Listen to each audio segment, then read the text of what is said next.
အားလုံးပဲမင်္ဂလာပါကျွန်တော်ဒီဗီဒီယိုလေးမှာတော့ကျွန်တော်ဒီ illustrator software ကိုစာရေးမှာလေ့လာနေတဲ့လူတွေအတွက်ကိုကျွန်တော်ရည်ရွယ်ပြီးမှပေါ့နော် 2D character လေးတွေဆွဲနည်းလမ်းလေးကိုကျွန်တော်မျှဝေပေးပါမယ်ဒါတော့ကျွန်တော်ဒီ illustrator software 2020 version ကိုအသုံးပြုထားတယ်ပေါ့နော်မိတ်ဆွေတို့ဒီကြိုက်တဲ့ version ကိုအသုံးပြုလို့ရတယ်ဒါကစာရေးမှာလေ့လာနေတဲ့လူတွေအတွက်ဆိုရင်ဒီအသုံးဝင်လိမ့်မယ်ပေါ့နော်ဟုတ်ပြီလဲဆိုကျွန်တော်ဒီ character လေးတွေစာရေးမှာဆွဲကြည့်အောင်ပေါ့နော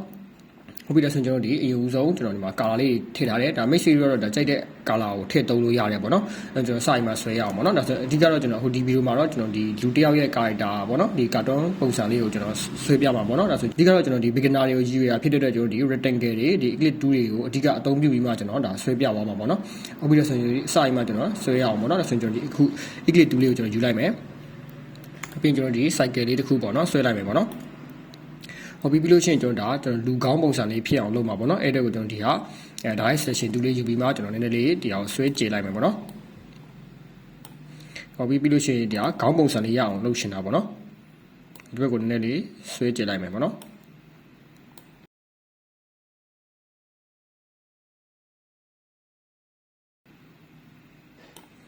ဟုတ်ပြီဒါဆိုရင်ရကြမိတ်ဆွေတို့စိတ်ကြိုက်ချိန်ကြီးလို့ရတယ်ဒါဆိုရင်ပြီးရင်ကျွန်တော်ဒီ color လေးထည့်မယ်ပေါ့နော်ဒါကိုကျွန်တော်ဒီ eyedropper tool လေးယူပြီးမှကျွန်တော်ကြိုတင်ပြီးမှကျွန်တော်ဒီကျွန်တော်ထည့်ဖို့အတွက်ရည်ရွယ်ထားတဲ့ color လေးတွေကျွန်တော်ရွေးထားရပါတော့အဲ့မှာကျွန်တော်ဒီ eyedropper နဲ့ထည့်လိုက်မယ်ပေါ့နော်အဲကျွန်တော်တို့ဒီ face ပေါ့နော်ကျွန်တော်ရဲ့ခေါင်းပုံစံလေးရပြီဟုတ်ပြီပြီးလို့ရှိရင်ကျွန်တော်ဒီမျက်လုံးပုံစံလေးဆွဲရအောင်ပေါ့နော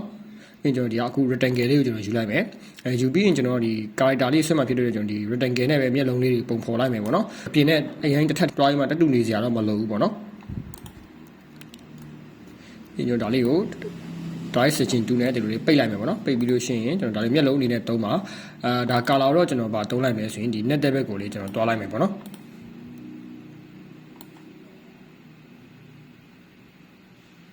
်ဟုတ်ပြီပြီးရင်ကျွန်တော်ဒါလေးကို order လေးဖိမှကျွန်တော် copy ကူးလိုက်မယ်ပေါ့နော်ဟုတ်ပြီပြီးလို့ရှိရင်ကျွန်တော်ဒီမျက်ခုံးလေးထည့်မယ်ပေါ့နော်မျက်ခုံးအတွက်လည်းကျွန်တော်ဒါလေးကိုပဲ copy ကူးလိုက်မယ်ကူးပြီးရင်ကျွန်တော်ဒါ right click ထောက်မယ်ထောက်ပြီးရင်ကျွန်တော်ဒီဟာ transform ကနေကျွန်တော်ဘာကိုနှိပ်ပြီးလဲဆိုရင် rotate ကိုနှိပ်မယ်နှိပ်ပြီးကျွန်တော်ဒါ90 degree ထည့်လိုက်မယ်ပေါ့နော်ထည့်ပြီးကျွန်တော်ဒါ okay နှိပ်လိုက်ဒါဆိုလှည့်သွားလိမ့်မယ်လှည့်ပြီးရင်ကျွန်တော်ဒါကိုနည်းနည်းလေးဆွဲကျလိုက်ပေါ့နော်ဆွဲကျပြီးနည်းနည်းလေးထူလိုက်ဟုတ်ပြီပြီးရင်ဒါလေးကိုကျွန်တော်ဒီမှာမျက်ခုံးအနေနဲ့လာပြီးမှလာထားမယ်ပေါ့နော်ပြီးရင်ဒါလေးကိုလည်းကျွန်တော် copy order key နဲ့ copy ပွားပြီးမှဒီနောက်မှာထည့်လိုက်မယ်ပေါ့နော်ဒီကျဆိုရင်စာရင်မှာဒါဒီကျွန်တော်ပုံဖော်နေရပါတော့ဒါဒုတိယ character အနေနဲ့ဆိုရင်ဒါကျွန်တော်ခေါင်းပုံစံလေးနဲ့ဒီမျက်လုံးပုံစံလေးစာရင်မှာဖြစ်လာပြီဒါဆိုရင်ကျွန်တော်ဒီ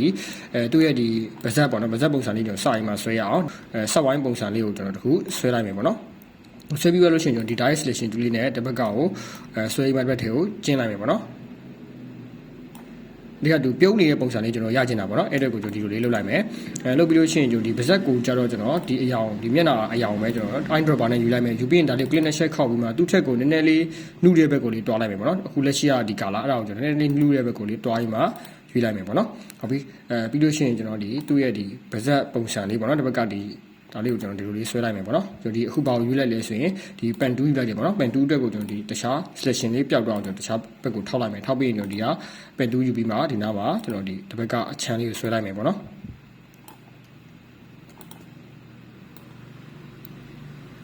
်ဟုတ်ပြီပြီးလို့ရှိရင်ဒီနားအရာအောင်တော့ကျွန်တော်တစ်ဘက်ကနည်းနည်းညီရဲတဲ့ဟာလေးကိုထည့်လိုက်မယ်ပေါ့နော်ဟုတ်ပြီပြီးရင်ကျွန်တော်ဒီတွားလေးဆွဲမယ်ပေါ့နော်တွားအတွက်ကိုကျွန်တော် rectangle ပဲပြန်ယူမယ်ယူပြီးလို့ရှိရင်တစ်ဘက်ကအချမ်းဘက်ကိုဒီမှာ rectangle လေးတစ်ခုကျွန်တော်ထည့်လိုက်မယ်ပေါ့နော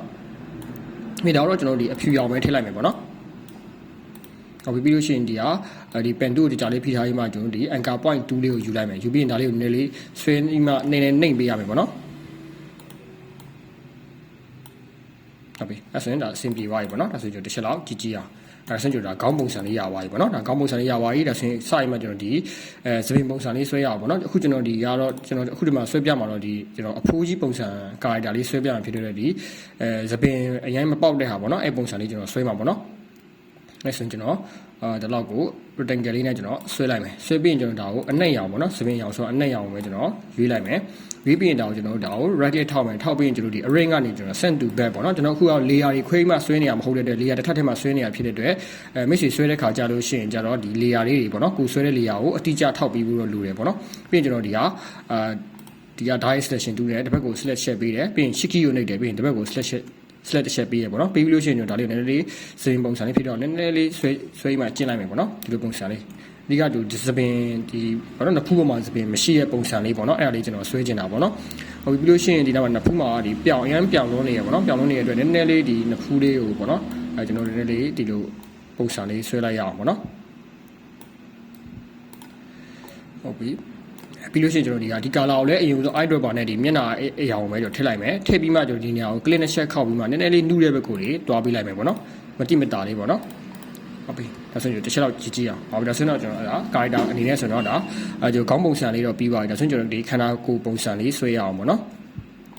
်ခုလည်းဒီမှာလည်းကျွန်တော် rectangle ကိုပဲအဓိကယူမယ်ယူပြီးရင်ကျွန်တော်ဒီနားမှာ label လေးဆွဲမယ်ပေါ့နော် label ကတော့ဒီအရင်ရှည်စရာမလိုပေါ့နော်အရင်ရှည်လို့ရှိရင်အရင်ကြည့်လို့မကောင်းဘူးပေါ့နော်အဲ့တော့ဒါလေးထည့်လိုက်မယ်ထည့်ပြီးရင်ကျွန်တော်ဒါကိုအနောက်ကိုပို့လိုက်မယ်ဟုတ်ပြီပြီးလို့ရှိရင်ဒါလေးကိုကျွန်တော် copy ပွားလိုက်မယ်ပွားပြီးလို့ရှိရင်ကျွန်တော်ဒါလေးကိုနည်းလေးခြေလိုက်မယ်ပေါ့နော်ခြေပြီးရင်ဒါလေးကိုထပ်အနေနဲ့ကျွန်တော်ချိချင်တာပေါ့နော်ဟုတ်ပြီပြီးရင်ကျွန်တော်ဒါလေးကို direct selection 2နဲ့ဒီဘက်ကို slash ပေးမယ်ပြီးရင်ဒီဘက်ကို slash ပေးမယ်ပြီးရင်ဒါလေးကိုနည်းနည်းလေးဆွဲကျင်းလိုက်ပေါ့နော်ဒီ character လေးနည်းလေးတွက်သွားအောင်ပေါ့နော်ဟုတ်ပြီဆိုရပြီဆိုရင်ကျွန်တော်တို့ခန္ဓာကိုယ်ပုံစဆွဲရအောင်ပေါ့နော်ဒါလေးကိုကျွန်တော်နည်းနည်းအယောင်လေးပြောင်းခြင်းတယ်ပေါ့နော်ဒီနာတစ်ဆင့်လေးကိုဟုတ်ပြီပြီးရင်ကျွန်တော်ခန္ဓာကိုယ်အတွက်လည်းကျွန်တော်ဒါကို rectangle ပဲယူပြီးမှသူခန္ဓာကိုယ်နဲ့ညီမျှလောက်မဲ့အရာပေါ့နော်ဒီအရင်ရောတိကျစရာတော့မလိုဘူးကျွန်တော်တို့ဒီ cartoon ပုံစံဒီ2D character လေးဆွဲနေတာဖြစ်တဲ့အတွက်အတိကျကြီးတော့ဖြစ်စရာမလိုဘူးပေါ့နော်ဒါဆိုရင်ကျွန်တော်ဒါလေးကိုဆွဲလိုက်မယ်ပေါ့နော်လူနဲ့လိုက်မဲ့ခန္ဓာကိုယ်အရွယ်အစားလောက်ပေါ့နော်အရင်ကြီးပွားရင်လည်းမကောင်းဟုတ်ပါနော်အဲဆိုရင်ကျွန်တော်ဟုတ်ပြီဆိုရင်ကျွန်တော်ဒီလောက်ကိုရပြီဆိုရင်ဒါလေးကိုကျင်းလိုက်မယ်ရှင်းပြီးကျွန်တော်ဒါလေးကိုအလယ်လေးပို့လိုက်မယ်ပေါ့နော်ဟုတ်ပြီပြီးရင်ကျွန်တော်ဒီဘက်ကို select တစ်ချက်ပေးမယ်ပြီးရင် shiki နှိပ်မယ်ဒီဘက်ကို select တစ်ချက်ပေးမယ်ပြီးရင်ဒါတော့နည်းနည်းလေးခုံးလိုက်မယ်ခုံးပြီးသွားလို့ရှိရင်ဒီဘက်ကိုကျတော့ကျွန်တော်ဒါဒီဘက်ကို select တစ်ချက်ပေးမယ်ပြီးရင်ဒီဘက်ကို select တစ်ချက်ပေးမယ်ပြီးရင်ဒါတော့အပြည့်ကျွန်တော်ခုံးလိုက်မယ်ဒီလိုမျိုးလေးပေါ့နော်ပြီးရင်ကျွန်တော်ဒါလေးကို color ထည့်မယ်ပေါ့နော် color တော့ကျွန်တော်ဒီဘက်ကိုအနုလေးတုံးလိုက်မယ်အပေါ်ပြီးရင်ဒါလေးကိုဘာလုပ်မလဲဆိုရင် control C နဲ့ copy ကူးမယ်ပြီးရင် control F နဲ့ဒါအရှိကို paste ချလိုက်မယ်ပေါ့နော်ပြီးလို့ရှိရင်ကျွန်တော်ဒါလေးကိုကျွန်တော်ဆွဲကျင်းလိုက်မယ်ဟုတ်ပြီပြီးလို့ရှိရင်ကျွန်တော်ဒီက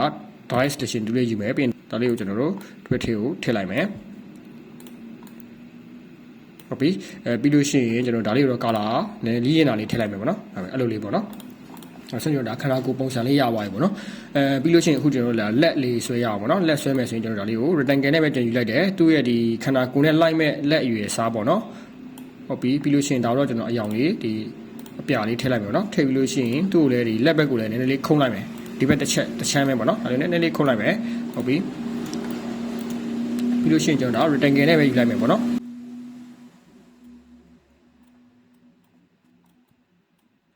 ်ဟုတ်ပြီပြီးလို့ရှိရင်ဒီဒါတော့ကျွန်တော်အလုံးလေးဆွဲလိုက်မယ်ပေါ့နော်ဒီလိုလေးတောင်းလေးကိုလုံးလိုက်မယ်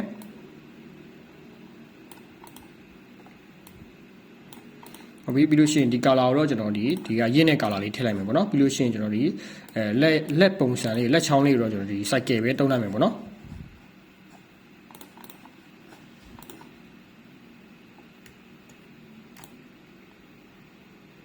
ဟုတ်ပြီပြီးရင်ဒီအသားရောင်တော့ကျွန်တော်ဒီမျက်နှာရဲ့အရာကိုပဲကျွန်တော်ယူလိုက်မယ်ပေါ့နော်ပြီးရင်ဒါကိုကျွန်တော်အနောက်ကိုပို့လိုက်မယ်ပြီးရင်ဒီကတစ်ခုလုံးကိုကျွန်တော် right click ထောက်မယ်ပြီးရင် array send to back ပေါ့နော်ပြီးလို့ရှိရင်ဒါကိုကျွန်တော် right click ပြန်ထောက်မယ်ပြီးရင်ကျွန်တော်ဘာလို့လိုက်မလဲဆိုရင် group ဖွဲ့ထားလိုက်မယ်ပေါ့နော်ပြီးရင်ကျွန်တော်ဒါလေးကို outer click နေပြီးပွားလာမယ်ပြီးရင် right click ထောက်မယ်ပြီးရင်ကျွန်တော်ဒီtransform ကနေ refresh ပေါ့နော်ပြီးလို့ရှိရင်ကျွန်တော်ဒီvertical ပေါ့နော် vertical လေးပြီးမှ okay လေးလိုက်ဒါဆိုရင်ကျွန်တော်ဟိုဘက်ကိုလက်လေးပွားသွားပြီပေါ့နော်ပြီးရင်ကျွန်တော်ဒါလေးကိုတက်လိုက်မယ်ပေါ့နော်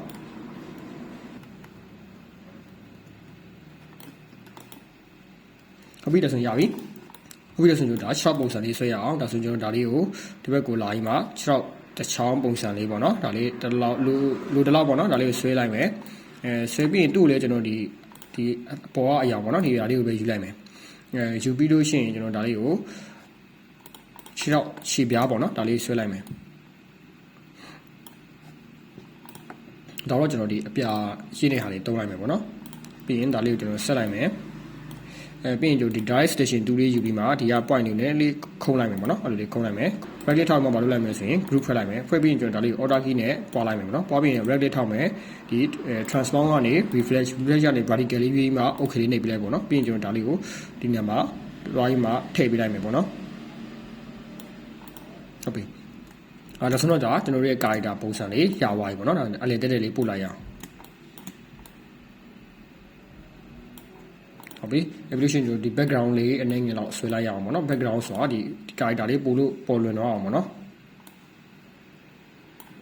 ဟုတ်ပြီတော့ကျွန်တော်အယောင်နှုတ်ရဲ့ဘက်ကိုပေါ့နော်နှုတ်ရဲ့ဘက်ကိုလေးရွေးလိုက်မယ်ဟုတ်ပြီတော့ကျွန်တော်အလဲတက်တက်လေးပို့လိုက်မယ်ပို့ပြီးရင် bracket ထောက်မှာ rate send to back ပေါ့နော်